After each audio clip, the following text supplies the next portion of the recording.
Hi, this is Wendy Kennison, and I would like to welcome you today to this video on transitioning your diet. First, I'd like to make one thing clear up front. It's not mandatory that you transition your diet. As we talked about in the previous videos, if you just drink your highly concentrated green drink called Super Greens, you will experience some awesome benefits.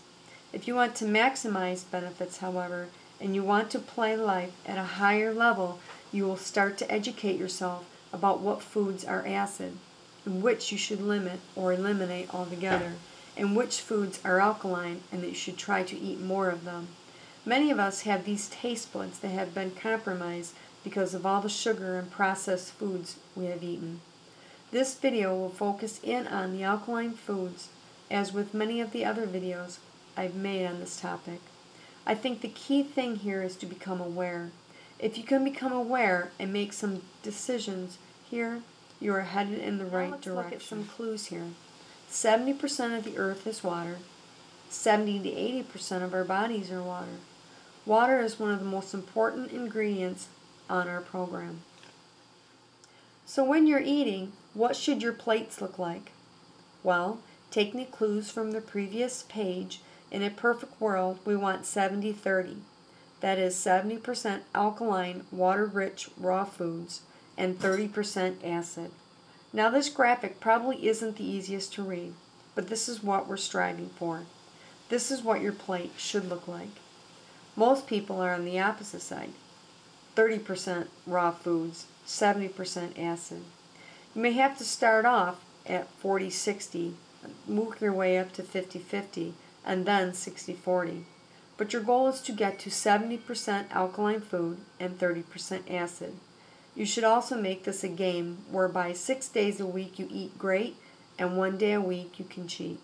Do whatever you need to do to get more alkaline food into your diet. We will look at 3 groups: food you eat freely, food you eat in moderation, and food you should limit or stay away from.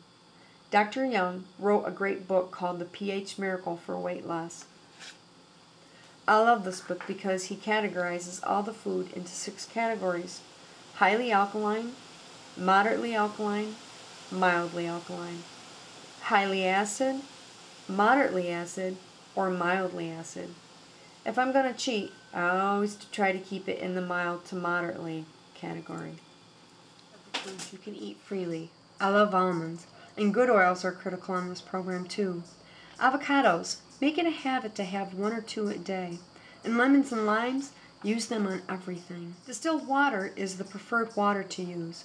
Inner Light sells a whole house water purification system called Simply Pure that can also be used.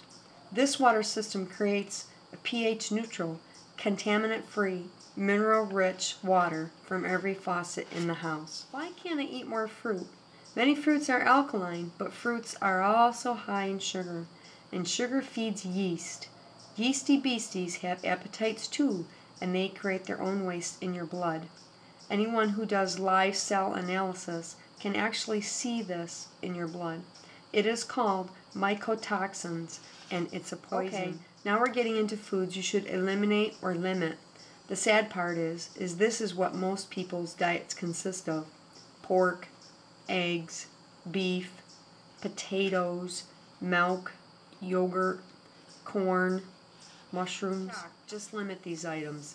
Try to put a plan into place over weeks, months, and years to reduce or eliminate many of these types of foods. The earth is 70% water and 30% land. Our bodies are 70% water and 20 to 30% mass. 30 with our diet. 70% water-rich, raw alkaline foods and 30% acid. This is what your plate should look like. If you're there, great. If not, work up to it over time. We're going to be talking about some of the most common asked questions. If you have any questions, feel free to reach me at my phone or at my web.